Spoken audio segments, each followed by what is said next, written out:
Évidemment, mais évidemment, rien n'est noir, rien n'est blanc. C'est juste une tendance qu'on arrive à remarquer en exécutant et qu'il y a plein de choses qui paraissent intuitives qui sont contre-intuitives. Et c'est juste, en fait, c'est ça qu'on essaie. On fait notre show là, mais le point à retenir de tout ça, c'est que il n'y a rien de plus contre-intuitif que l'entrepreneuriat. Voilà, c'est tout. D'avancer sans moyens, c'est Pôle emploi. Prenez un job pendant 6 mois, quittez-le, touchez le chômage et commencez à monter une boîte. Voilà, aussi simple que ça. Si vous savez pas quoi faire, comment pour trouver de la thune et commencer à entreprendre avec ce que j'appelle un filet de sécurité finalement. Moi, par exemple, pour mon cas personnel, j'ai jamais touché non plus le chômage, j'ai jamais été employé comme Franck, donc on sait pas ce que c'est, mais on sait que ça existe. Et cette partie-là, franchement, si je regarde mon parcours, si je regarde dans le rétroviseur, j'aurais dû bosser 6 mois et j'aurais dû prendre cette porte-là qui est aller chercher le chômage et commencer une boîte. Voilà. Alors, ouais, c'est vrai on est vraiment bien en France par rapport à ça. C'est que on est, je crois, dans le plus beau pays du monde pour avoir le droit de se foirer en fait. Et ça, c'est incroyable parce que clairement, avec toutes les aides qu'on a entre le chômage, le RSA et même les aides BPI, les aides qu'on peut trouver un peu partout, franchement, là pour le coup, l'argent ne doit plus être un problème, hein. Clairement pas. Sachant que, en vrai, même si ça l'est, ça devrait pas parce que c'est pas ça qui fait que tu peux proposer de la valeur à quelqu'un. C'est clairement, justement, c'est un peu l'intitulé de ce qu'on est en train de faire, la conférence, c'est qu'aujourd'hui, l'argent n'est plus un sujet. C'est vraiment, vraiment plus un sujet. Dans le sens où tu peux créer une communauté sur les réseaux sociaux. Tu peux atteindre des gens de manière gratuite. On est quand même plus de 2 milliards sur Facebook, je sais pas si tu te rends compte le truc, qui sont atteignables gratuitement. C'est juste n'importe quoi. Avant, c'était impossible, ça. Avant, rien que mettre des affiches dehors, c'était plus des milliers d'euros. Enfin, tu vois, c'était vraiment. Avant, c'était en effet réservé à des gens aisés, l'entrepreneuriat. Et aujourd'hui, le fait qu'Internet existe, ça a éclaté tout ça. Et qu'aujourd'hui, des gamins de 13 ans peuvent très bien créer une petite centrale nucléaire dans son village en Afrique. C'est vrai ce que je dis, tu vois. C'est quelque chose qu'on a rencontré à The Family. Et c'est incroyable parce que le gars, il s'est juste instruit sur YouTube pour savoir comment on construisait une centrale électrique parce qu'il n'y avait pas d'électricité dans son village. Il a fait ça et le lendemain, il s'est fait arrêter par les flics parce qu'il n'avait pas le droit de le faire. Il est là, en fait, le changement de paradigme. C'est qu'aujourd'hui, l'éducation est accessible pour tous. On peut trouver des outils gratuits, mais pour faire des choses assez incroyables. Et ça a éclaté tout, en fait. Donc, aujourd'hui, on est en France. On n'est pas dans un pays en guerre. Ok, il y a le corona, mais raison de plus pour créer des choses sur Internet. Franchement, on est les moins à plaindre sur ça. Donc, clairement, ça va être un non-sujet. Après, on peut rentrer vraiment dans les détails. Je ne sais pas si tu veux qu'on rentre direct dans les anecdotes ou les expériences. Un premier point sur ce que tu viens de dire sur Internet, c'est-à-dire qu'aujourd'hui, il y a aussi une démocratisation de son usage. Si vous voulez, l'ensemble des participants, si vous voulez vous créer un site web aujourd'hui, si vous voulez commencer à automatiser des process, ne serait-ce que quand quelqu'un arrive sur votre site web, remplit un formulaire, qui a un scénario d'email qui se lance automatiquement, tout ça, avant, ça nécessitait de savoir coder et certaines compétences techniques. Aujourd'hui, il y a tous les outils disponibles sur la toile qui vous permettent d'avancer déjà à très bas prix ou même des fois gratuitement. Et voilà, il n'y a plus d'excuses pour ne pas tester quelque chose sur la toile. Et ça, c'est vraiment extraordinaire. On est dans une ère où l'apprentissage est extrêmement rapide. Et il y a certaines entreprises qui sont plus à même d'apprendre que les autres parce qu'elles ont les bonnes pratiques. Donc, on va poursuivre sur ça. Mais c'est ça, carrément. Tu vois, pour revenir un peu à mon aventure de ma toute première boîte, opijama.com, tu vois, en fait, c'est rigolo parce que quand j'ai eu l'idée de la livraison de petits déjeuners, je m'étais dit, je ne sais pas si les gens ils en ont besoin, d'accord. Au lieu d'aller recruter un dev, de déposer les statuts, de protéger mon nom, de passer une semaine sur le logo, etc. Le lendemain, j'ai juste pris un Vélib à 6h du mat, je suis allé à la boulangerie qui ouvre à 6h30, j'ai pris un croissant, un pain au chocolat, après je suis allé à Monoprix pour prendre les petites bouteilles, tu sais, de jus d'orange pressé trop bon là. J'ai mis ça dans un sac et je suis allé toquer à la porte des gens pour savoir s'ils pouvaient l'acheter pour 10 euros, tu vois. Et en fait, j'ai passé une matinée incroyable parce que j'ai fait ça pour 10 personnes. Et il se trouve que sur ces 10 personnes-là, il y en a 4 qui m'ont dit non, mais va te faire foutre. Mais il y en a 6 qui ont quand même payé, tu vois. Il est là le point. Oh là là, chocolat. Oh là là, pas au chocolat. Il fallait que ça arrive. Oh, le Parisien de merde, là, il débarque dans le sud-ouest, il dit pain au chocolat. Oh là là. D'ailleurs, je crois que j'en connais aussi un certain Alex. Hein. Voilà, Alex, c'était sûr qu'il allait l'ouvrir. Non, mais tu vois, tu vois le point. Hein. Le point, il est là. Le point, c'est qu'aujourd'hui, tu peux valider à peu près n'importe quoi juste en descendant dans la rue, en fait. Et une startup, ça se crée pas dans un bureau. Tu vois, ça se crée dehors.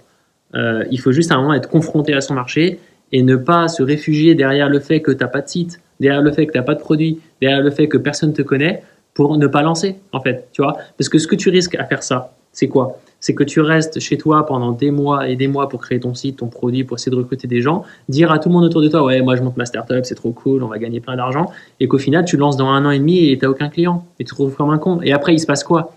Bah, t'as pas envie de mettre à la poubelle 1 an et demi de travail. Du coup, tu vas continuer, tu vas persévérer, tu vas refuser de voir en fait le résultat, le fait que personne ne veut ton produit, tu vas refuser de le voir, tu vas dire que c'est plutôt eux qui ont rien compris. En fait, c'est juste toi qui n'as pas compris. Et du coup, tu vas te mettre dans un espèce d'entonnoir comme ça, de bienveillance où tout le monde te dit que c'est une bonne idée, mais personne n'achète. Et à la fin, tu as perdu juste 2 ans de ta vie à faire un truc qui compte pas, quoi. C'est pour ça que c'est super important d'être hyper radical, comme tu le dis, d'être radical aussi dans l'accompagnement des porteurs de projets. S'il doit y en avoir un accompagnement, moi je suis plutôt globalement contre. Je pense qu'il faut laisser les gens naviguer et te poser des questions plutôt que de leur dire fais telle chose, voilà, pas leur donner de direction et qu'ils explorent par eux-mêmes, mais de répondre à leurs questions avec les bonnes pratiques. Mais il faut pas laisser place à l'ego, et c'est ce que tu dis là.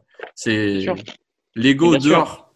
Mais bien sûr, et si ça vend pas, c'est pas grave. Vous avez juste perdu quelques jours de travail. Tu vois, et au pire quoi, vous avez eu une bonne expérience, vous avez rencontré des gens dans la rue, vous avez compris leurs besoins, ils vous ont dit non pour votre produit. Next. C'est pas parce que vous allez décevoir 10 personnes que vous allez être mal vu et blacklisté par tout le monde. Hein. On est des millions ici, il n'y a pas de problème, genre il y a de la place pour tout le monde. C'est juste qu'à un moment donné, il faut savoir mettre à la poubelle du travail, tu vois. Je commence de plus en plus à penser que un bon entrepreneur, c'est un type qui met facilement à la poubelle du travail. Parce que le gars qui arrive à reconnaître qu'il n'arrive pas à vendre, c'est un gars qui va aller très très vite et qui à la fin va trouver ce qu'il peut vendre en fait, tu vois, et répondre à un vrai besoin. Ouais, tout à fait. Tout à fait. Ouais, c'est intéressant ce que tu dis là-dessus parce que finalement, nous, chez Conquistador en interne, on met, je pense, à la poubelle les conquistadors qui sont dans la conf vont se reconnaître, mais on a refait le site web quasiment tous les mois, je crois. Baptiste dédicace. Au point que tu peux te poser la question, ouais, mais c'est complètement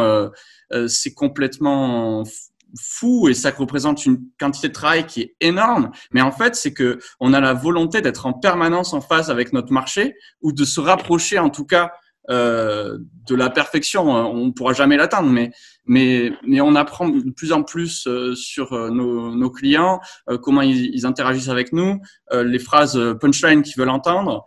Le design, est-ce qu'il plaît? Est-ce qu'il est pas en fit avec la cible?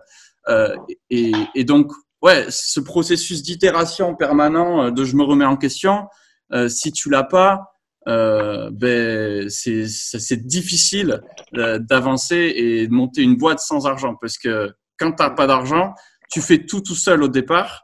Moi, quand j'ai commencé Conquistador, là, tu t'occupes la compta, le design.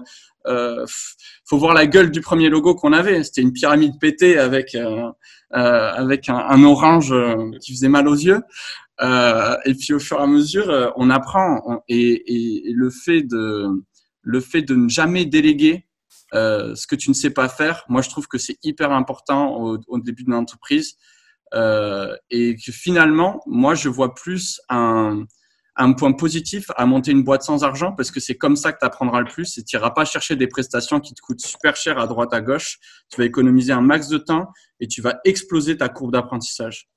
Évidemment. Et tu sais, c'est clairement lorsque tu n'as pas d'argent que tu es violent. Pourquoi? Parce que tu n'as juste rien à perdre. T'es déjà rien en fait, tu vois. Donc en vrai, tu peux te permettre de faire des folies, tu peux te permettre d'aller dans la rue et essayer des trucs à la main ou de carrément faire le pirate en fait. Ça te force à être pirate, ça te force à être un hacker, tu vois, de pas avoir d'argent. Et c'est en étant un hacker que tu arrives à trouver des solutions à des problèmes. Donc clairement, moi, à chaque fois que j'ai réussi, c'est quand j'avais pas d'argent et que vraiment je me suis démerdé tout seul avec mon petit billet de 10 ou mon petit Vélib, tu vois.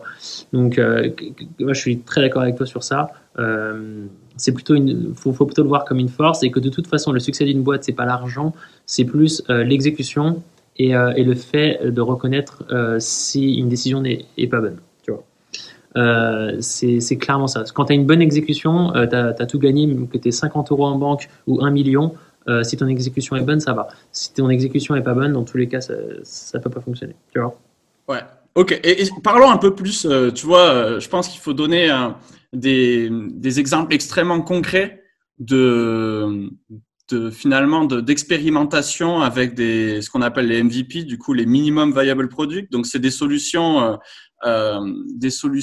simples et qui sont facilement mises en œuvre et qui te permettent en fait de te rapporter de l'argent. Parce que il y a un point là-dessus hyper important, c'est qu'en France, il y a une incompréhension du mot MVP, minimum viable product. On pense que c'est un produit minimum et qu'une fois qu'on l'a, ben c'est good. Mais en fait, pas du tout. Le minimum viable product, c'est d'avoir des clients, c'est d'avoir ses premiers clients avec un produit qu'on a expérimenté. Et souvent, c'est pas le premier produit. On a expérimenté différents potentiels MVP pour arriver au MVP qui fonctionne réellement et qui est le bon et sur lequel on peut rebondir et commencer finalement à vivre de l'entrepreneuriat.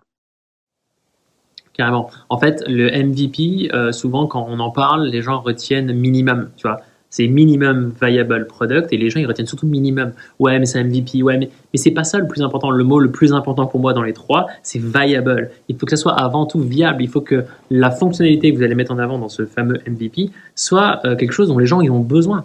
C'est ça votre focus. Tu vois, par exemple, souvent on raconte cet exemple-là, vous l'avez vu partout, sûrement dans le chat. Le MVP d'une voiture, par exemple, ce serait pas une roue. Tu vois, on pourrait tendance à dire que c'est une roue, mais c'est plus un skateboard. Là, oui, parce que du coup, on résout un problème qui est celui de se déplacer d'un point A à un point B. Le skateboard, tu peux le faire. Avec une roue, tu peux pas le faire. Donc, il faut vraiment que ça soit utile. Il faut que les gens, ils en aient juste besoin, en fait.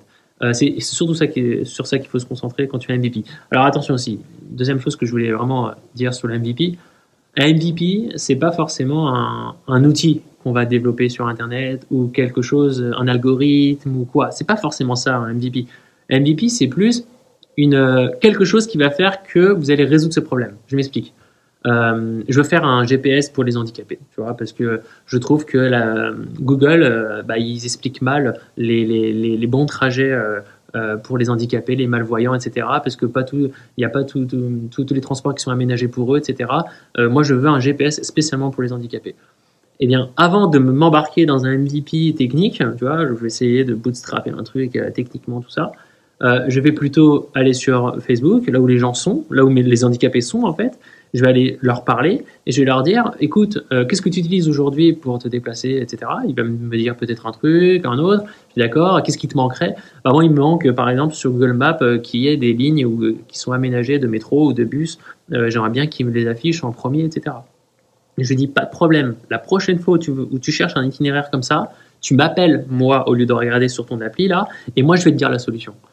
Ah, ok, bah vas-y. Et admettons, une semaine après, il vient vers moi. Ah, au fait, j'aimerais bien aller là. Est-ce que tu peux me dire, parce que du coup, tu m'as demandé, tu as l'air de savoir.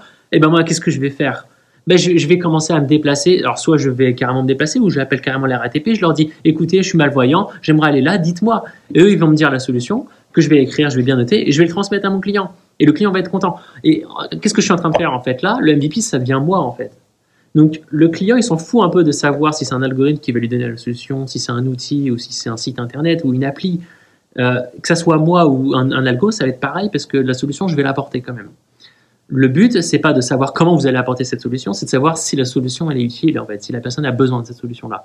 Si cette personne-là, elle vient me parler toutes les semaines en disant « j'ai besoin de toi, j'ai besoin de toi, j'ai besoin de toi », là, il faudrait peut-être que je pense à faire une appli. Parce que j'ai prouvé par les faits que la personne avait besoin de ça.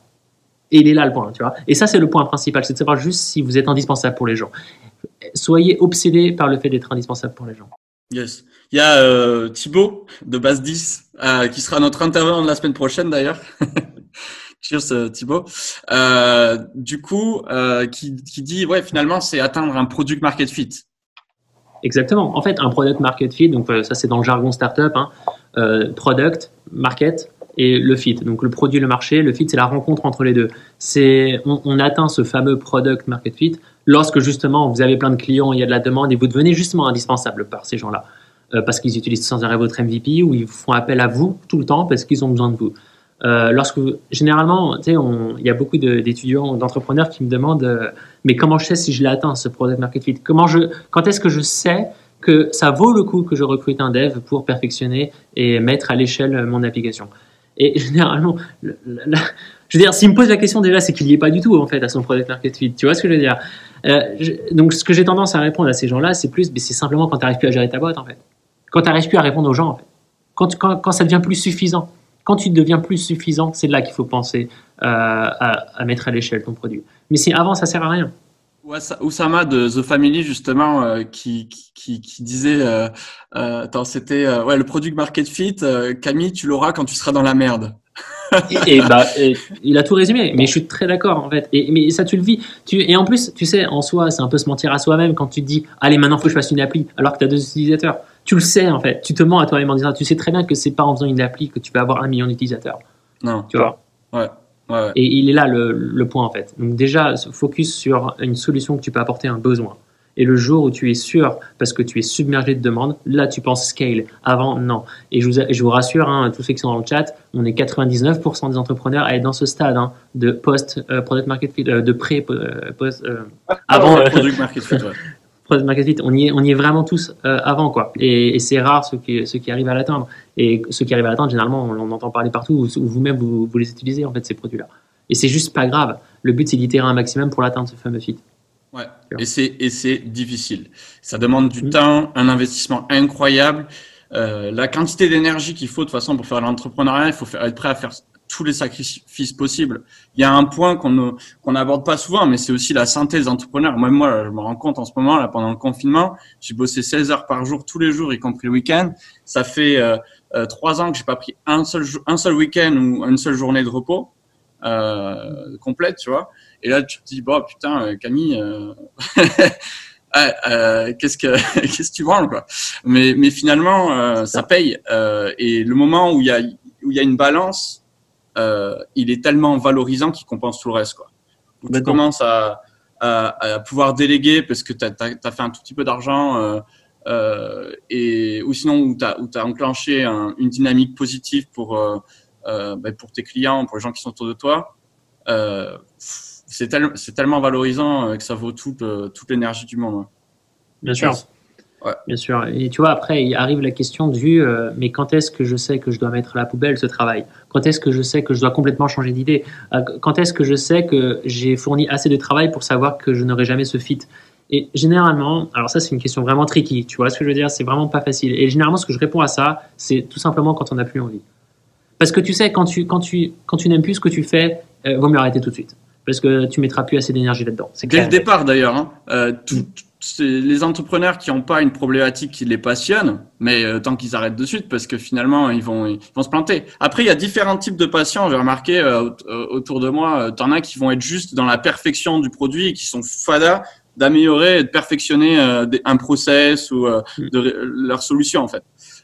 Ou se rapprocher au maximum, voilà, des utilisateurs. Mais vraiment, à la base, il faut être hyper amoureux de son problème et pas de sa solution. Et Exactement. C'est très important ce que tu as dit. Tu sais que je trouve même que c'est plus important de savoir pitcher un problème que de pitcher une solution. Pitcher un problème, il n'y a pas de débat. Le problème, il est là. Les gens, ils ont un problème, ils ont une souffrance à un moment donné.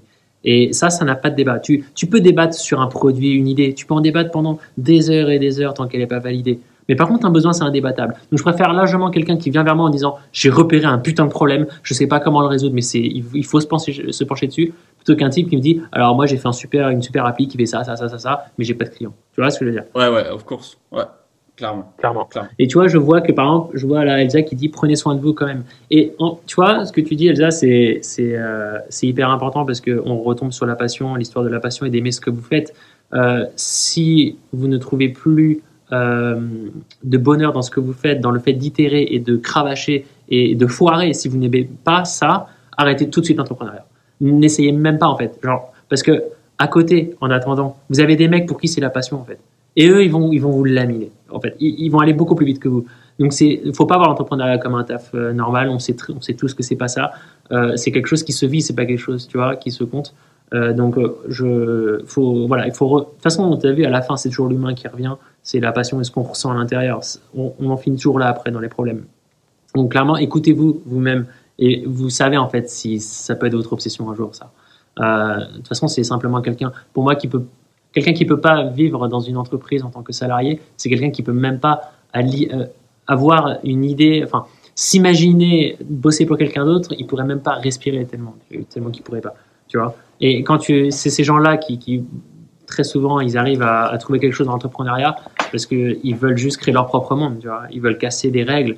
Ils veulent faire des choses qui disruptent des domaines. Et ça vient de l'intérieur. Ça vient vraiment de l'intérieur, en fait.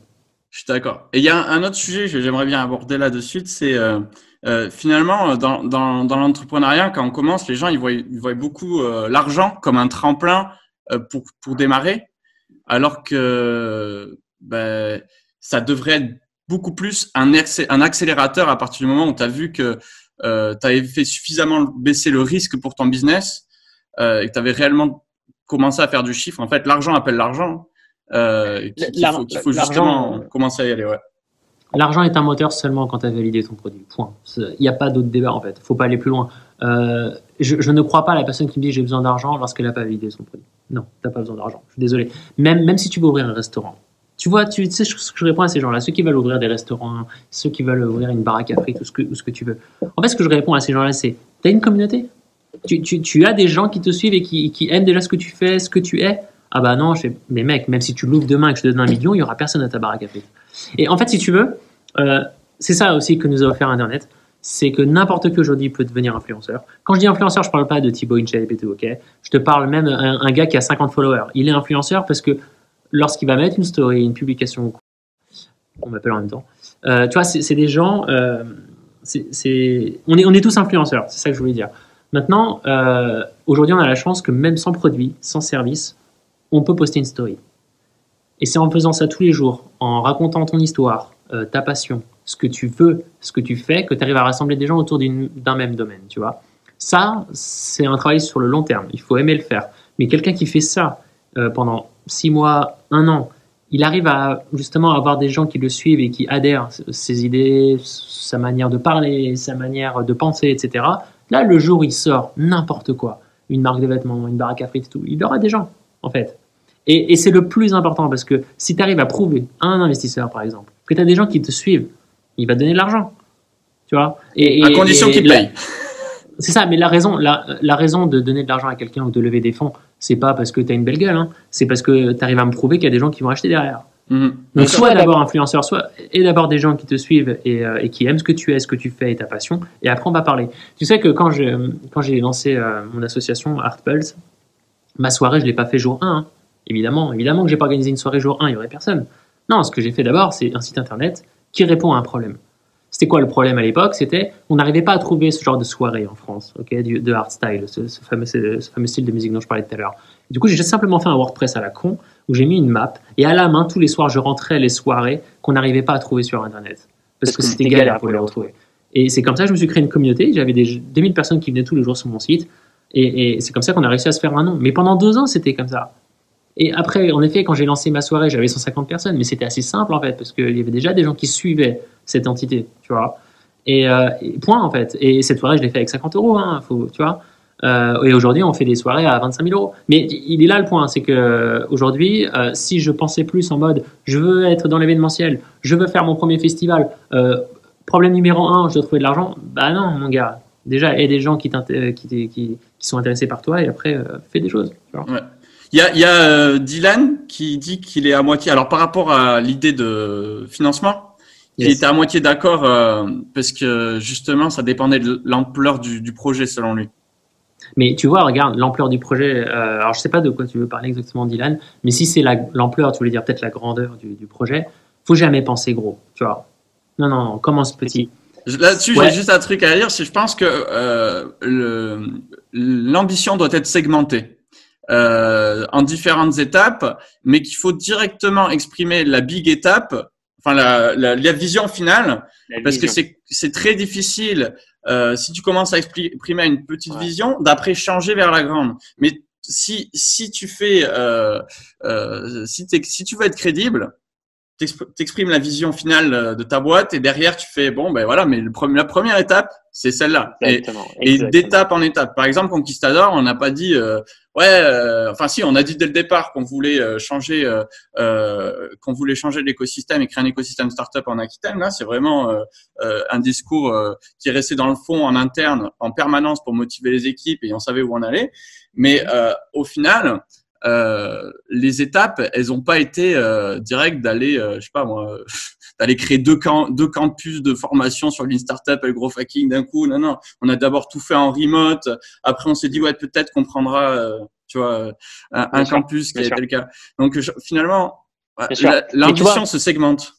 Exactement. En fait, la vision doit être très grande. La vision doit être très grande. Tu dois penser très gros, mais commencer petit. Et surtout commencer aujourd'hui. C'est le point encore le plus important. Mais bref. Mais très clairement, si j'avais commencé l'événementiel en me disant je veux devenir Tomorrowland, j'aurais jamais pu commencer. Ok. Ma vision, c'était de devenir la référence au hardstyle. Mais je savais qu'il fallait d'abord que je commence dans une petite soirée à 100 personnes à Pigalle. Je savais ça, tu vois. Et il est là le point, je veux dire, tu es obligé de commencer petit. Alors bien sûr, si tu es millionnaire, tu essaies de commencer des trucs gros, machin, mais c'est pas notre cas, on n'est pas là-dedans, ok. C'est pas le même terrain de jeu. Et on peut faire beaucoup mieux que ces mecs-là pétés de pognon avec zéro parce qu'on sera plus créatif et le jour où on aura de l'argent, et ben on sera encore mieux. Et on prendra plus de risques, c'est surtout ça. Ouais. C'est ça. Ouais. Et Dylan, il dit justement, peut-être qu'il est trop impatient, mais c'est vrai que Dylan, il faut un max de patience parce que moi, je me rappelle au tout départ, pareil, je voulais que tout apparaisse comme ça le plus rapidement possible. Et puis les désillusions, il y avait personne qui me suivait parce que je voulais la big step, quoi. Je pensais pas minimum viable product. Et viable, je savais pas ce que ça voulait dire non plus. du coup, je me crachais. Et au bout d'un moment, j'ai dit, bon, écoute, j'étais au RSA, en train d'agoniser en faisant de l'atterridme en tant que croque-mort, enfin le truc, tu vois. Et là, je me suis dit, bon.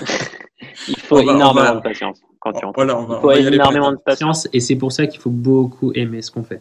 Sinon, si on n'aime pas ce qu'on fait, on subit ce qu'on est en train de faire. Et là, on va pas durer longtemps. Ou en tout cas, on sera très malheureux. Donc, très clairement, il faut savoir que ce sera un chemin qui sera très long. Ok, on va pas buzzer en un jour, les gars, ça, c'est pas possible. Et à un moment donné, il faut juste travailler beaucoup. Aujourd'hui, on voit tel que Rihanna est aujourd'hui, tel que Apple est aujourd'hui, mais on n'était pas là les premières années quand ils cravachaient dans des petits cabarets à essayer de se faire un nom et Apple dans son garage essayait de faire un ordinateur. On n'était pas là à ce moment-là, ok. Donc pensez ça aussi. Aujourd'hui, on voit plein de success stories, mais ils ont commencé tout petits tous, ok. Rappelez-vous que Airbnb a fait des cornflakes pour survivre, quoi. Tu vois, par exemple, ils ont lancé une marque de cornflakes parce qu'ils avaient plus de thunes à la place de louer des baraques, quoi. Donc, il y a des étapes dans l'entrepreneuriat. C'est ça. Alors, je lis un petit peu le réseau est finalement très important. Si tu as ça, tu avances déjà plus vite. Alors, il y a un truc qu'il faut savoir. Le réseau, c'est une mauvaise raison jour 1 de se dire je ne veux pas commencer parce que j'ai pas de réseau. Extrêmement mauvaise raison. Pourquoi ? Parce qu'en fait, c'est pas justement une cause, ça doit être une conséquence. C'est parce que tu vas parler de toi autour de toi, c'est parce que tu vas aller parler à des gens qui sont potentiellement intéressés par ce que tu peux offrir comme valeur que tu vas te faire un réseau. Et c'est là, en fait, elle est là la nuance que je veux dire. C'est pas parce que tu n'as pas de réseau que tu peux pas commencer, mais c'est parce que tu peux commencer parce qu'aujourd'hui, il existe Internet, que tu peux atteindre à peu près n'importe qui gratuitement, apporter de la valeur gratuitement à des gens, partager ta passion à des gens, et c'est là que tu vas te faire ton réseau, en fait. Le réseau, il se crée. Hein. C'est pas, alors en effet, tu peux très bien dire oui, mais moi on m'a pas donné le réseau, mais va le chercher ce putain de réseau en fait. Donc sois intéressant auprès des gens. Et je répondrai à ça en fait sur cette remarque. Je suis d'accord, plus on avance, plus nos références comparatives évoluent. Je suis d'accord. Ok. Ouais, et après on commence pas tous avec les mêmes clés, hein, parce que enfin avec les mêmes avantages. Et bon, après, c'est des choix. À quel moment de ta vie tu veux être entrepreneur aussi, ça c'est en fonction de toi. Mais le plus tôt sera le mieux. Parce que surtout au départ, on a zéro responsabilité. Moi, j'ai pas de gosse, j'ai pas de famille. C'est vrai, c'est con, mais on a des avantages quand on est jeune et des avantages quand on est plus âgé, parce que les seniors, eux, ils ont déjà notamment un réseau et ils ont une expertise plus poussée. Donc, il n'y a pas vraiment d'âge. On a tous nos avantages en fonction de où et comment on commence, quoi. Bien sûr. Et ouais, je sais plus ce que j'allais dire, mais ouais, carrément. Carrément. Et d'ailleurs, c'est souvent un frein, en fait, d'avoir plein d'argent parce que tu as beaucoup à perdre. Tu vois, tes parents, ils donnent 20 000 balles. Ils disent, tiens, vas-y, mon fils, monte ton projet. Bah, t'imagines, tu te claques le lendemain tous les 20 000 balles et t'as rien. Tu vois, il va mal te parler, tu vois, il va bégayer ton père. Bah, en fait, c'est pour ça. Il est là le point, c'est qu'en fait, c'est plus un handicap qu'autre chose parce que, 1, t'as peur de décevoir. 2, t'as des comptes à rendre à quelqu'un. Donc, 3, t'es pas libre. Donc, tes choix, déjà, ils vont être dirigés par quelque chose. C'est le pire moyen pour commencer, les gars. Plus vous êtes indépendant, moins vous avez d'attaches, moins vous avez de comptes à rendre avec des gens, plus vous allez être violent dans l'exécution, plus vous allez prendre des choix radicaux. Et c'est dans ces choix radicaux que vous allez en fait itérer le plus vite possible. Et c'est pour ça, moi j'ai toujours refusé de l'argent que quelqu'un pouvait me prêter pour un projet en disant mais moi je crois en ce projet et tout. Ou alors à ce moment-là, quand j'en accepte, je dis gars, dans ta tête, il est perdu cet argent. Moi demain je vais le cramer direct. Donc juste sois conscient de ça en fait. Parce que je veux pas être attaché à ça. Nous, on est dans une boîte, on fait des paris, ok. Et c'est que comme ça qu'on arrive à croître. Et c'est toujours en remettant la vie de la boîte en jeu qu'on arrive à avancer, en fait. Tu vois. Ouais, carrément. Il faut pas avoir peur de prendre des risques. Mais bon, après, on a tous les outils aujourd'hui, comme on disait au départ, pour les limiter aussi. Donc, finalement, le risque, il est hyper relatif aujourd'hui. Et c'est grâce à Internet, tu vois. Internet a complètement brouillé ses frontières, en fait, entre les avantages qu'on est en train de parler. Ces avantages-là sont de moins en moins vrais, en fait. Tu vois, c'est moins en moins vrai, parce que le gamin qui a juste accès à Internet aujourd'hui, il peut vraiment être très, très, très violent. Et ça se constate rien que dans Uber. Travis était loin d'être un millionnaire. Enfin, tu vois, en fait, ça se voit, en fait. Et c'est ça qui est excitant dans l'entrepreneuriat, c'est qu'aujourd'hui, il n'y a jamais eu autant d'opportunités pour un mec d'entreprendre quelque chose. Jamais, en fait. C'est genre, on vit dans la meilleure ère pour ça. Et probablement, ça va aller encore plus dans ce sens dans les jours à venir. Tu vois. Carrément. Ouais. Et il y a un truc qui est incroyable dans notre environnement autour de nous, c'est que tout ce qui n'est pas designé par l'humain, c'est designé par Mère Nature, mais finalement, que ça soit notre comportement en tant que société, ce sera le sujet de la prochaine conférence avec Thibaut de Base 10. C'est l'innovation d'usage, comment finalement on change notre quotidien par l'innovation. Donc l'innovation n'est pas que technologique, mais ce que je voulais dire, c'est que finalement l'humanité est dans une guerre des réalités perpétuelles, dans le sens où on est tous un peu des peintres de notre monde actuel, et il y a des peintres qui ont plus ou moins d'influence et qui sont bien cotés, quoi, si tu veux. Et les peintres bien cotés, ben souvent les autres artistes, ils ont tendance à les suivre. Et il y a certaines personnes comme ça qui sont capables d'être vraiment leaders de tel ou tel style de peinture.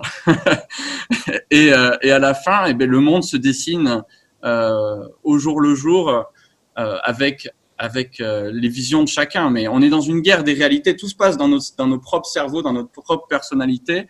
Et à la fin, l'entrepreneur, lui, son job, eh ben, c'est de l'exposer au monde. Il rassemble des personnes qui veulent bien suivre telle ou telle vision. Au fur et à mesure, la communauté grandit et on avance ensemble. Et finalement, l'humain, il est toujours au centre de tout, quoi, de tout. Tout le monde peut dire ouais tiens ça c'est impossible à changer, blablabla. Moi, par exemple, je rêverais de changer le système éducatif en France ou même à l'international. Je suis persuadé qu'on peut faire 10 fois mieux avec une éducation humaniste et pratique. Enfin bref.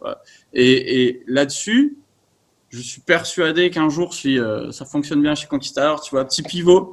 Et là, les gars, en avant, je crois qu'on a prouvé qu'on pouvait éduquer suffisamment bien les personnes avec notre méthodologie. Et ben, on va encore viser quelque chose de plus gros. Et finalement, rien n'est impossible. Mais par contre, tu l'as dit tout à l'heure, c'est que c'est toi, la boîte, on représente une image et un idéal en fait pour les gens et des valeurs. Et ces valeurs, elles sont vraiment au centre de tout, puisque c'est ça qui va guider, pour la suite du projet. Donc, il faut que la vision soit extrêmement solide. La vision doit être extrêmement solide et il faut que chaque personne dans l'équipe doit être hyper alignée avec cette vision-là. Et tu sais, c'est souvent ce que j'ai remarqué. Mes projets qui ont foiré, ça a toujours été des projets dont on m'a dit que c'était une excellente idée. Toujours. Mais je te jure, c'est un truc de ouf. Genre, au pyjama, là, mon service de petit déjeuner, j'étais entouré de gens qui me disaient que c'était une putain d'idée. Alors, je leur ai demandé, pourquoi t'achètes pas? Ah, tu comprends, moi, je mange plus ça le matin. Et là, faut écouter.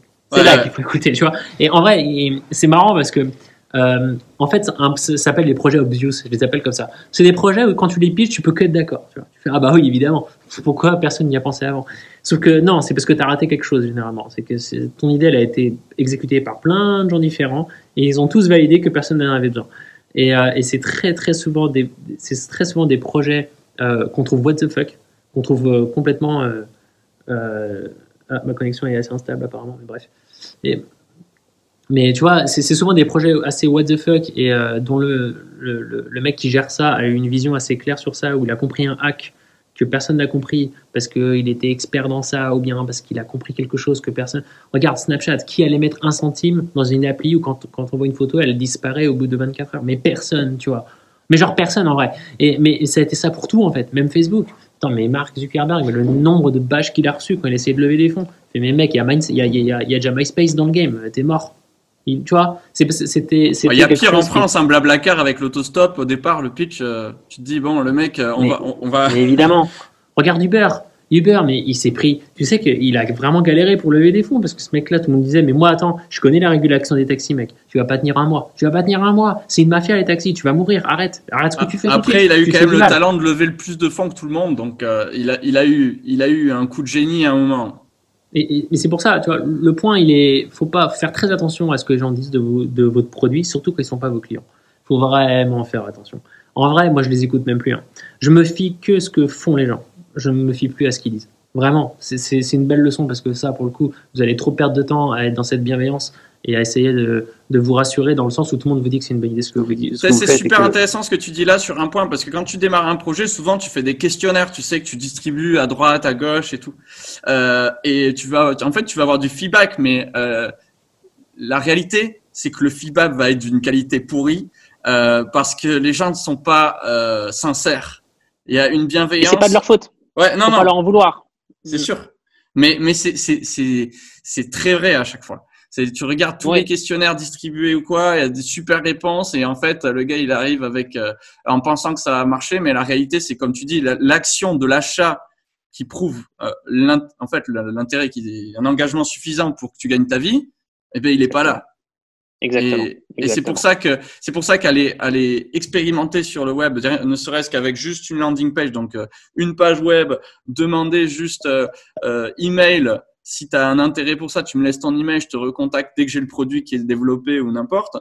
Ben là, ça a beaucoup plus de valeur ça que aller demander à droite à gauche. Évidemment, tu sais, j'en reviens même à penser qu'au final, c'est toujours quand tu as des feedbacks violents ou très négatifs que tu tiens un truc. Si tu n'as que des feedbacks positifs, mec, faut vraiment s'inquiéter.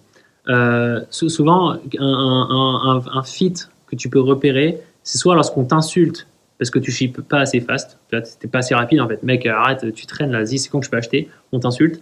Ou bien, je comprends rien, ton truc, c'est de la merde, ça va jamais marcher.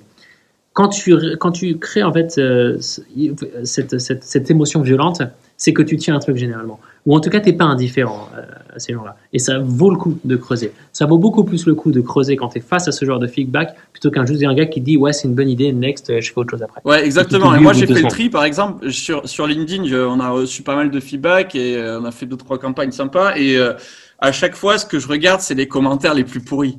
Parce que finalement, c'est ces gens-là qui te défoncent pendant, tu vois, ils prennent des fois le temps d'écrire des bons pavés. Et là, tu lis tout, tu fais, mais en fait, le mec, il a tellement raison.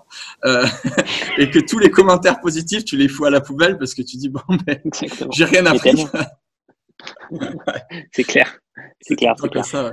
Et ça, c'est amusant. Amusez-vous à aller sur Kickstarter et regardez les produits qui ont atteint leur goal. Et regardez les commentaires, parce qu'ils ont toujours du retard, on est d'accord, parce que c'est pas des entrepreneurs, ils savent pas comment faire des produits physiques. Donc, ils ont toujours au moins 1 ou 2 ans de retard pour shipper les produits, mais ils se font insulter toute la journée, ces gens-là. Mais c'est génial parce que ça prouve qu'en fait, ils ont vraiment besoin de ce truc-là. Ils en peuvent plus d'attendre ces gens-là. Et ce que je peux répondre à ces entrepreneurs qui s'inquiètent parce qu'ils reçoivent trop d'insultes, je leur dis, mais les gars, vous êtes face à une mine d'or. Ne vous inquiétez pas, en fait. Ces gens-là, ils vont attendre. Tu vois, ils vont juste attendre, en fait. Donc, c'est pas grave. C'est juste pas grave. Après, il y a Thibaut qui disait que on fait des généralités. En effet, on dit sûrement beaucoup de conneries, mais on expose notre vision et le débat est ouvert. Évidemment, rien n'est noir, rien n'est blanc. C'est juste une tendance qu'on arrive à remarquer en exécutant et qu'il y a plein de choses qui paraissent intuitives qui sont contre-intuitives. Et c'est juste, en fait, c'est ça qu'on essaie. On fait notre show là, mais le point à retenir de tout ça, c'est que il n'y a rien de plus contre-intuitif que l'entrepreneuriat. Voilà, c'est tout. Il faut pas se fier à ce qui paraît intuitif en fait. Ah, on me dit que c'est une idée, du coup je dois continuer. C'est faux. Ah, on me dit qu'on va me piquer mon idée si j'en parle. C'est faux. En fait, il y a tellement de choses contre-intuitives dans ce milieu que c'est pour ça qu'on fait nos shows et qu'on extrapole des choses. Mais c'est pour vous mettre ça en tête en fait. Et quand vous êtes dans le game, vous le comprenez très vite ça. Et la réalité vous rattrape parce qu'à la fin, c'est voilà le marché qui a toujours raison quoi. C'est eux qui mettent la carte bleue donc. Ouais, clairement, c'est ça. De toute façon, il y a tellement de projets que je vois, enfin, le nombre de porteurs de projets qu'on voit en France, parce qu'en France, mine de rien, certes, le mot entrepreneur est français, mais il y a un décalage complet. Par exemple, à toi, ce que tu as connu, tu vois, dans la Silicon Valley, le niveau, il est juste up. À Paris aussi, on va pas se le cacher, bon, moi qui suis du pays, pourtant du Sud-Ouest, etc., on peut dire ce qu'on veut. Aujourd'hui, on a encore beaucoup de choses à apprendre de la place parisienne parce que ça a été la première à être touchée par cette mouvance en fait start-up et avec des gens qui venaient aussi de l'extérieur, qui avaient vécu des choses à l'étranger et avec des entrepreneurs de très très haut niveau. Si tu commences à avoir une conversation avec Xavier Niel, Frédéric Mazena, donc Blablacar, Free, etc. C'est quand même d'un autre niveau. Enfin, c'est des niveaux qui sont très élevés. Malheureusement, ces gens-là, ils habitent à Paris. Ils ont créé des écosystèmes autour d'eux. Et donc, le savoir-faire vient de là-bas. Aujourd'hui, il faut le ramener en province pour pouvoir booster à fond nos écosystèmes régionaux. Et donc, c'est cool que Franck soit là aussi pour faire ça. Yes. Yes. Mais tu vois, pour l'anecdote, quand j'étais dans la vallée, je voulais savoir en fait si je devais monter ma boîte là-bas ou en France. Tu vois, c'était pour cette raison que je suis parti. Et en fait, là-bas, c'est tellement la base, tout ça. C'est tellement en fait dans leur ADN que tu as beaucoup plus de chances de lever des fonds en France que là-bas. Parce qu'il y a encore beaucoup d'investisseurs en France qui n'ont pas du tout cette mentalité-là et que dès qu'ils repèrent un ovni un peu qui arrive à prouver des choses par des métriques, que son produit il est viable, ça paraît une évidence en fait pour ces investisseurs. Tandis que là-bas, mon gars, t'en as juste 10 autres qui sont passés avant toi qui produisent les mêmes métriques, tu vois. C'est pour ça qu'on a des avantages énormes ici parce que il y a beaucoup de place pour entreprendre. Et là, ça parlait de niveau. Dylan, tu parlais de niveau d'écart culturel. Alors moi, je suis bien placé pour parler d'écart culturel parce que ne serait-ce que entre Donostia, Saint-Sébastien et Iparralde, donc le Pays Basque français, enfin Nord, pardon, Balcatou. Là déjà, la différence culturelle, tu la sens quoi. Et pourtant, il n'y a pas beaucoup de distance. Donc bon, ouais, il y a certes une énorme différence culturelle avec Paris. Et je pense que de toute façon, l'entrepreneuriat, il a une ADN. Enfin, l'entrepreneur, il garde l'ADN de son territoire. Et c'est aussi pour ça que nous, chez Conquistador, on a une ambition qui est régionale ou locale, si tu veux. Parce qu'on considère en effet que les boîtes, si elles sont construites sur notre territoire, elles porteront les valeurs du Pays Basque, qui seront solidaires, qui seront près de l'agriculture, de l'industrie, etc., etc. Et tout ça, c'était important parce que les valeurs d'une boîte, c'est avant tout les valeurs des hommes qui en font partie, quoi. Et moi, j'aime bien les hommes de notre territoire. Bien sûr, tout est dans le mindset. Hein. C'est pas l'idée qui fait le succès d'une boîte, c'est vraiment le mindset de son équipe, hein, très clairement. C'est clairement l'humain. À la fin, on revient toujours à l'humain, de toute façon. Tout le temps. C'est un truc de ouf, mais tout le temps. Il y avait un truc hyper important aussi sur l'humain. N'embauchez pas. Alors ça, c'est des expériences personnelles aussi. Je sais pas si tout le monde le partage, mais souvent il y en a qui vont dire ouais, allez, va te prendre un stagiaire au départ, tout au départ de ton entreprise, ça va t'aider à avancer, blablabla. En fait, tout ça, c'est très, très chronophage. À mon sens, je sais pas si s'il y en a qui peuvent partager, mais moi, avoir commencé 2 boîtes, à chaque fois quand j'ai pris des gens au départ qui étaient des juniors ou même qui avaient le même niveau que moi, ben, tout le monde apprend au même niveau. On est tous des billes au départ parce qu'on va sur un nouveau secteur d'activité qu'on ne connaît pas. Voilà, on n'est pas au niveau. Alors, essayer de monter quelqu'un au niveau quand toi-même t'es pas au niveau, eh ben tu perds du temps, quoi. Donc petit conseil. Et un autre truc sur l'aspect juridique, moi j'y avais pas du tout pensé au départ. Je me suis dit ouais, je commence une boîte, je vais construire des statuts en SAS ou peu importe. Mais commencez tous avec le statut auto-entrepreneur à mon sens aujourd'hui.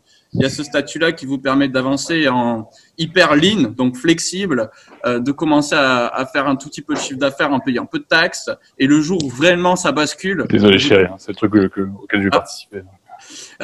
Et si merci Miguel,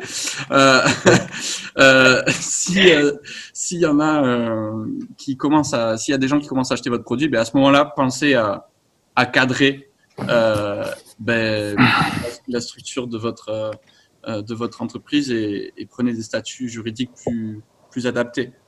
Et tu vois, j'irais même plus loin que ça. En vrai, les gars, commencez à vendre dès maintenant. En fait. Vous n'avez pas besoin de même être auto-entrepreneur.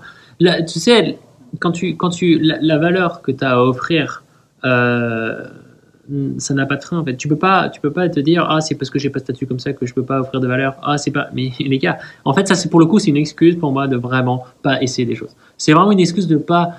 En fait je pense que c'est la peur d'être confronté devant le marché, d'avoir peur que quelqu'un te dise non en fait. Et je pense qu'on devient entrepreneur le jour où quelqu'un te dit j'ai pas besoin de toi. Moi, c'est comme ça que j'ai appris à être entrepreneur. C'est quand j'ai compris que je pouvais ne pas être intéressant pour les gens. Quand tu comprends ça et que tu es à l'aise avec ça et que tu te rends compte qu'à la fin, c'est OK, ne t'inquiète pas, après tu deviens puissant parce que tu sais que c'est pas grave, tu foires, il se passe juste rien en fait, tu as juste testé des choses, tu vois. Et il faut pas avoir peur de ça. Il faut juste pas avoir peur qu'un pari soit pas le bon. C'est juste pas grave. Au moins, vous avez la réponse. Ça n'a pas de prix. Parce qu'en attendant, il y a des mecs, pendant 20 ans, ils ont une idée en tête, mais ils veulent pas l'exécuter parce qu'ils ont peur de je ne sais quoi. Et ils n'auront jamais la réponse. Donc, je préfère largement que vous foirez pendant une semaine et que vous ayez plus ce regret-là quand vous aurez 50 ans plutôt que maintenant. Quoi. Tu vois ouais. J'ai un exemple qui est extraordinaire. C'est un des partenaires de Conquistador qui est Pierre-Louis d'Argenteuil. C'est celui qui s'occupe de la partie investissement et challenge de business model, de business plan, pardon, et de pitch deck. C'est les documents qu'il vous faut pour aller lever des fonds.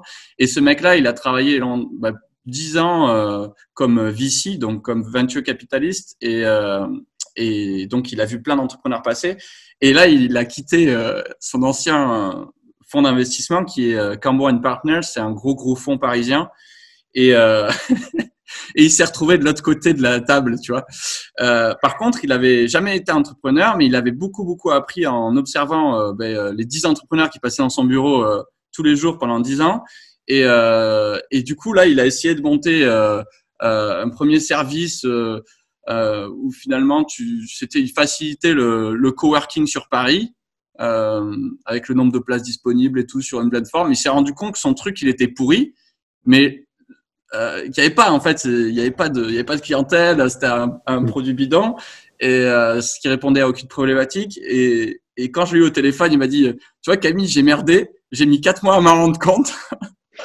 Mais comme il avait vu tellement de gens se cracher, il a de suite au bout de 4 mois fait son pivot. Il a changé complètement de boîte et il est reparti sur quelque chose qu'il savait bien faire.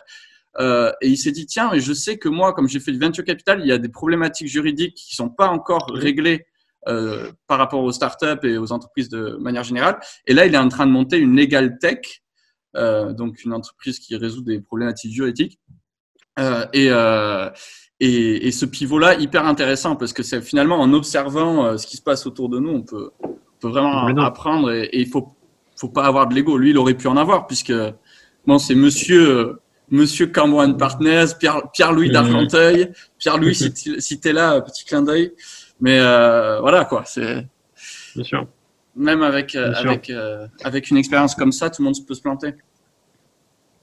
Mais en fait, il faut juste comprendre que se planter, c'est juste pas grave. Il se passe rien à la fin. À la fin, quoi, tu perds un peu d'argent, tu prends un CDI, basta, on n'en parle plus. En vrai, il est là le point.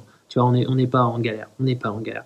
Franchement, on peut vraiment me reprocher des choses, mais ça, pour le coup, on peut pas me dire que ouais, non, mais je risque trop de perdre d'argent. Alors à ce moment-là, c'est que tu n'as clairement pas choisi un bon budget. Juste, et c'est pas grave, limite, j'ai envie de te dire, foire-toi là-dessus, quoi, tu vois. Et là, tu comprendras qu'en fait, c'est juste pas grave, t'es pas à la rue, quoi, tu vois. Va pas hypothéquer ta maison, tu vois. Ça, c'est je veux dire, on parle pas de ça, en fait.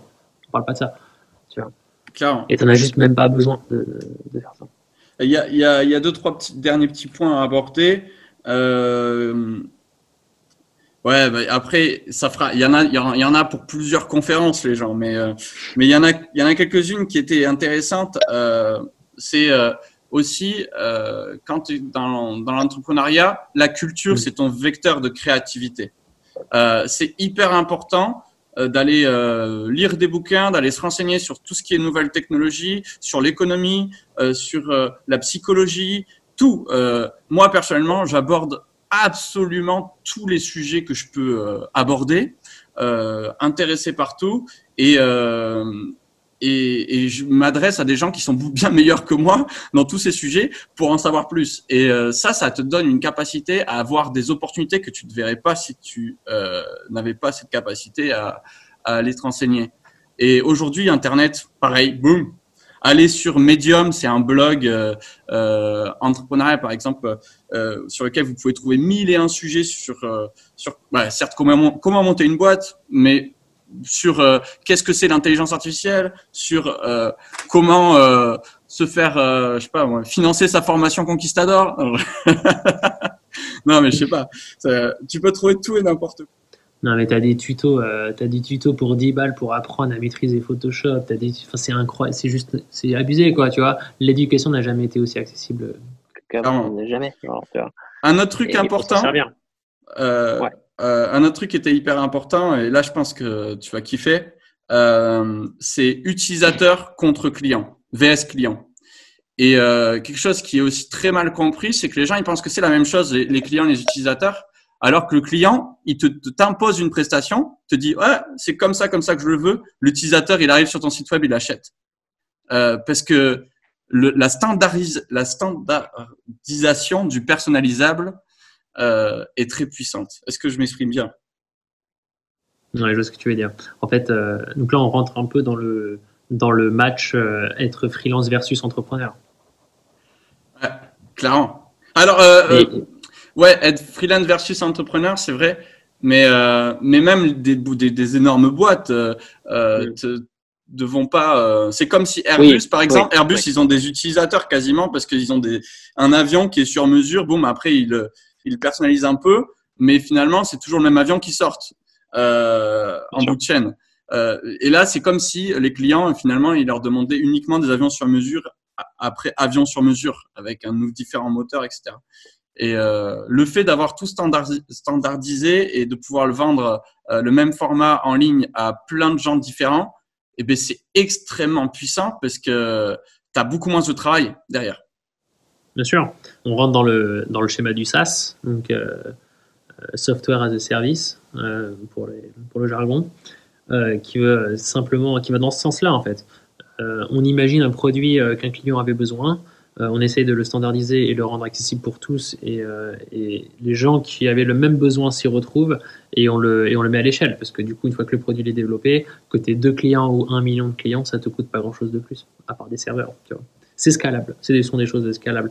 Et là on rentre justement dans la question de la scalabilité, de mettre à l'échelle, mais là ça fait encore l'objet d'une conférence incroyable et c'est fantastique en fait, c'est juste fantastique, quelque chose de scalable une fois que tu le maîtrises, mais tu peux le répliquer à l'infini. Après tu as des business qui a priori paraissent non scalables et qu'au final quand tu cherches un petit peu, ça devient très scalable. Je prends l'exemple de Starbucks, tu vois. Starbucks, quand tu imagines le business model, tu te dis mais comment tu peux mettre à l'échelle ça, parce que quand tu ouvres un restaurant, le prix de ton client et il bouge pas en fait, tu vois, plus tu es de clients et plus tu dois payer et non en fait, parce qu'eux ils ont un système justement pour clusterer les managers pour qu'à chaque fois qu'ils ouvrent un nouveau Starbucks, ils gagnent de l'argent en fait, tu vois, mais ça leur coûte moins cher, chaque restaurant leur coûte moins cher en fait.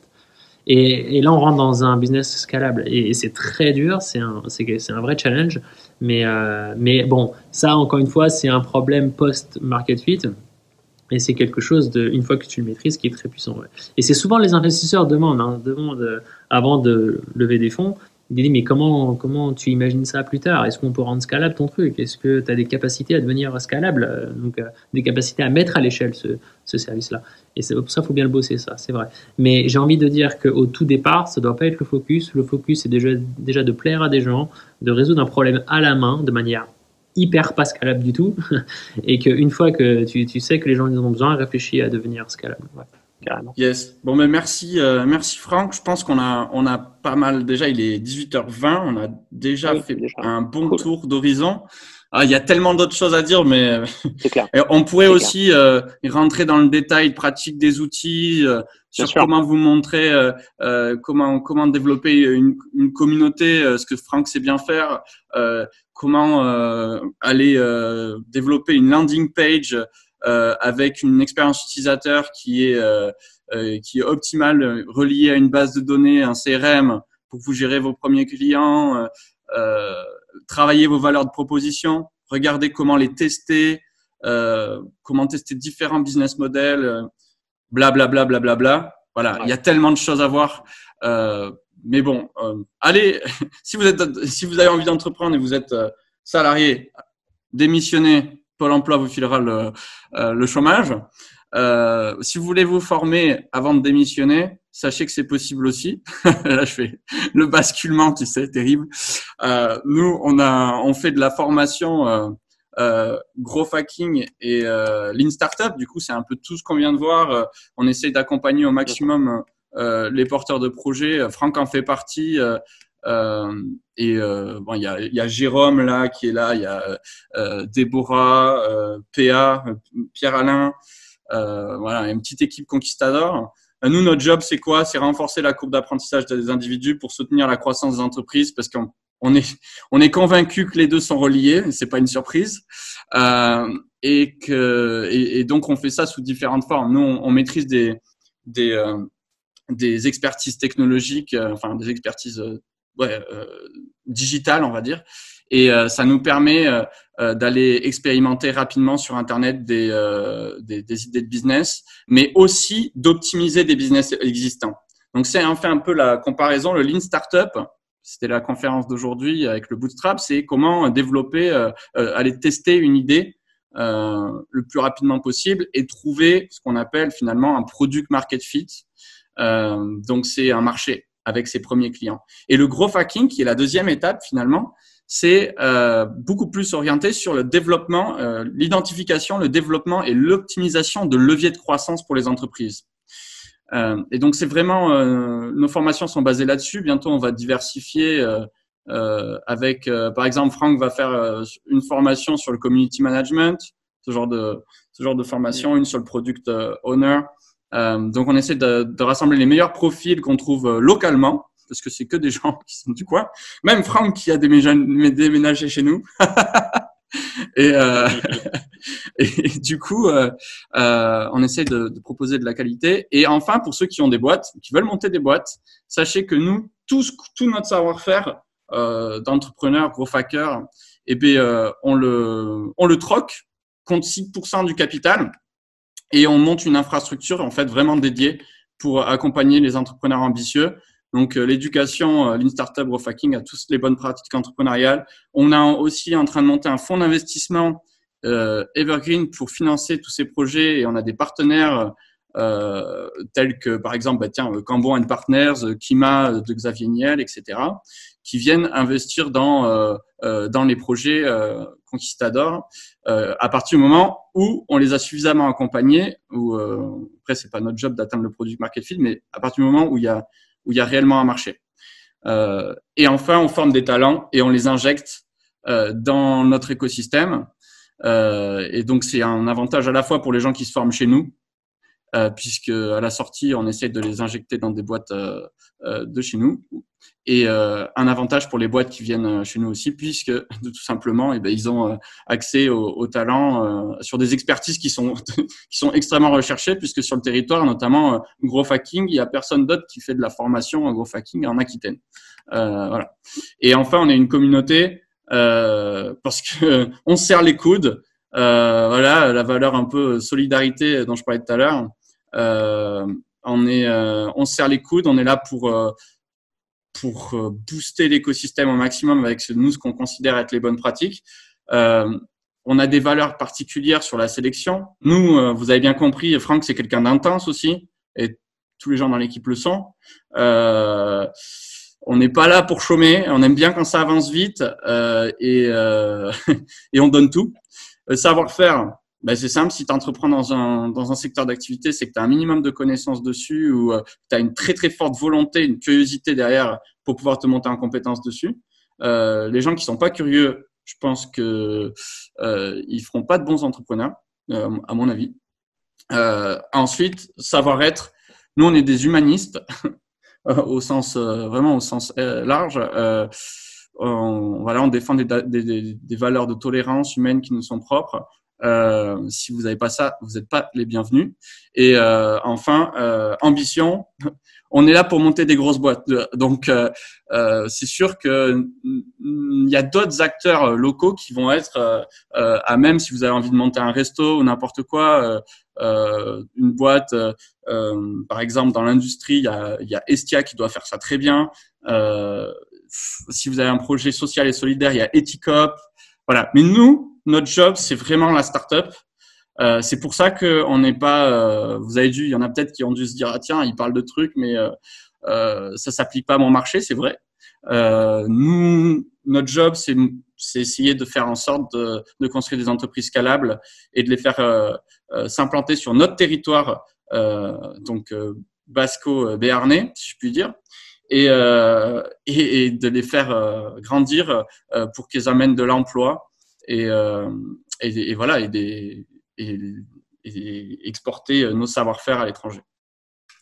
Donc voilà un peu l'ambition qu'il y a derrière et où c'est qu'on en est. Et si vous voulez... Le but, c'est de bombarder. Hein. On bombarde vos projets, on va jusqu'au bout, on teste des choses et clairement, on valide le plus vite possible. Quoi. C'est là, on arrête. Quoi.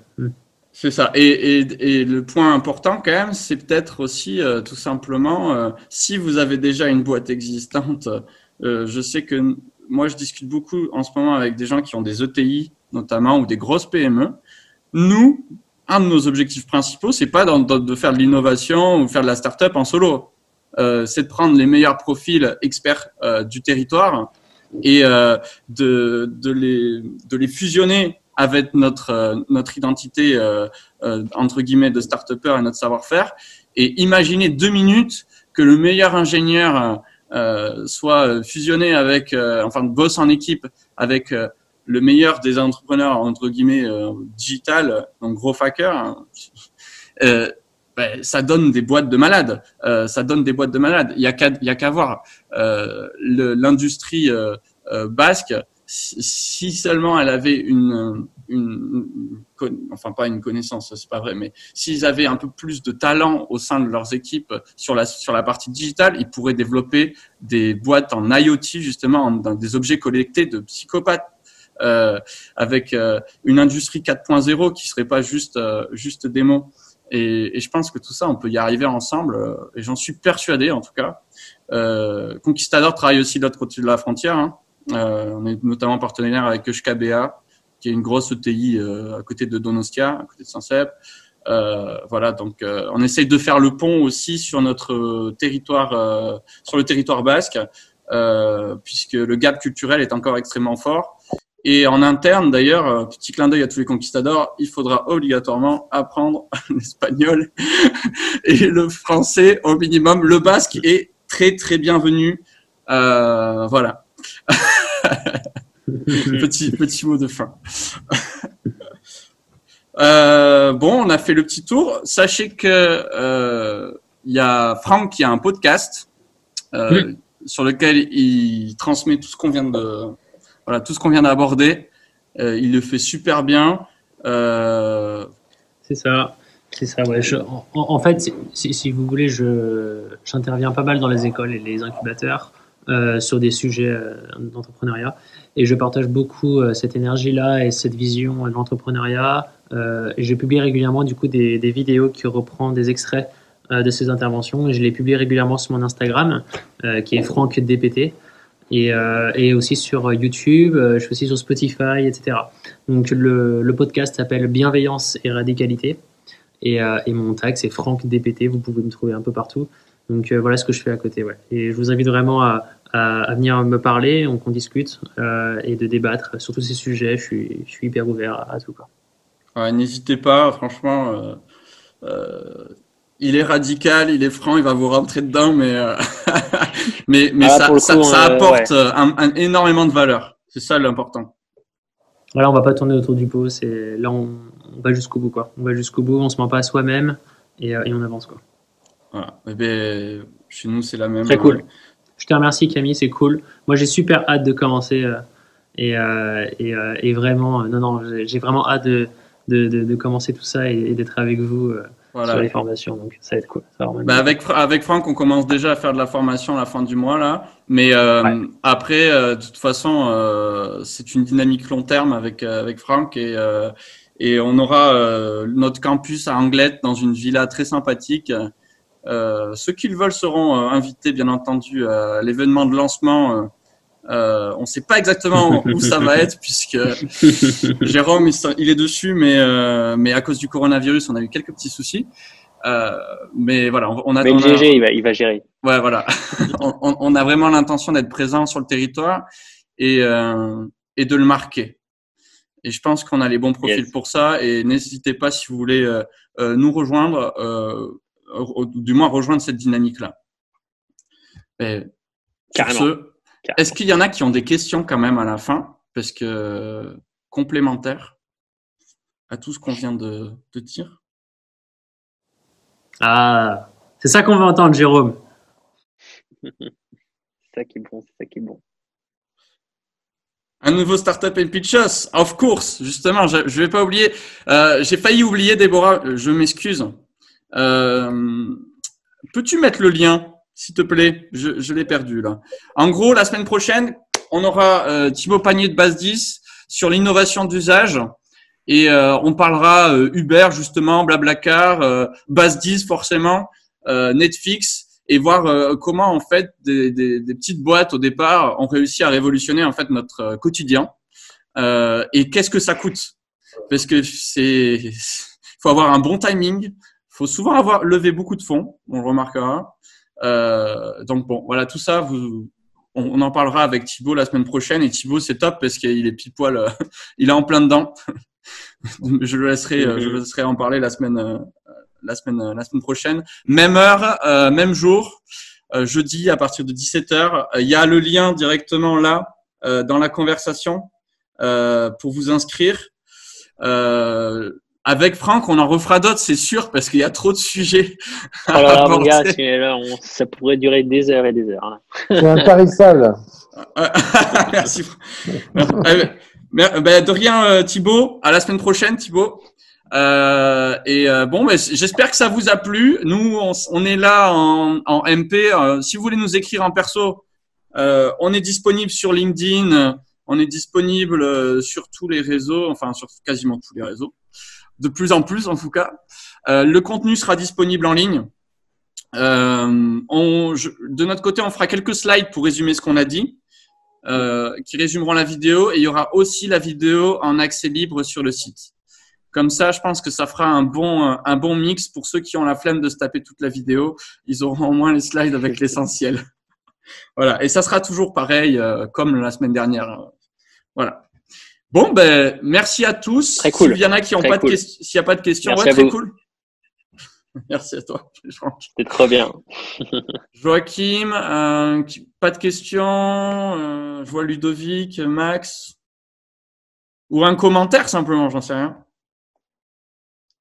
Bon, il n'y a que des merci. Bon, ça fait plaisir. Ah, c'est cool. C'est très cool. Bon, nickel. On va terminer là-dessus. Top. Joachim, je te rappelle sur LinkedIn. Petite transition.